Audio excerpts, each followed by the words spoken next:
जो आपला धोबीघाट परिसर आहे, सात रस्ता परिसर आहे, तिकडे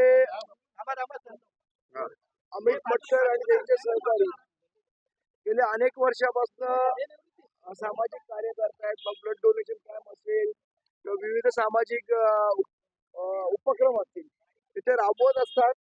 आणि त्यांनी इच्छा व्यक्त केली की महाराष्ट्र नवनिर्माण सेनेबरोबर त्यांना काम करायचंय. आज त्यांचा प्रवेश सन्मान्य राजसाहेबांच्या उपस्थितीत झाला आणि निश्चितपणे त्यामुळे महाराष्ट्र नवनिर्माण सेनेची ताकद ही तो जो परिसर आहे वरळी विभागात ती वाढलेली आहे त्यांच्या रूपात.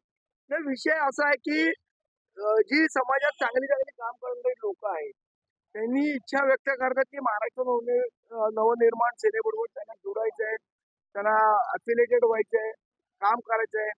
शेवट त्यांनाही सामाजिक काम करायचं, लोकांची सेवा करायची. आणि महाराष्ट्र नवनिर्माण सेना आणि सन्माननीय राजसाहेब ठाकरे यांच्यासारखा माणूस पाठी उभा असेल तर अधिक जोमाने करू शकतात हेही त्यांच्या लक्षात आलेलं आहे.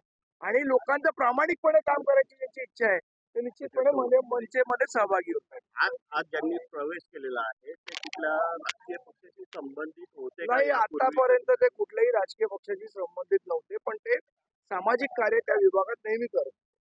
तर या संदर्भात सन्मान्य राजसाहेबांनी पूर्ण मुंबई मतदारसंघ जे आहे त्याचा आढावा घेऊन मुंबई, पुणे, ठाणे हे जे मतदारसंघ आहेत त्याचा आढावा घेऊन त्याचा अहवाल सादर करण्यास सांगितलं. तो येत्या 3-4 दिवसात मला असं वाटतं की हे आता सन्मान्य राजसाहेबांनी सांगितलं आम्ही 200-250 जागा लढवणार आहोत, त्यामुळे बाकी विषय येत नाही. सरकारचं डोकं ठिकाणावर नाही, त्यामुळे अशी परिस्थिती.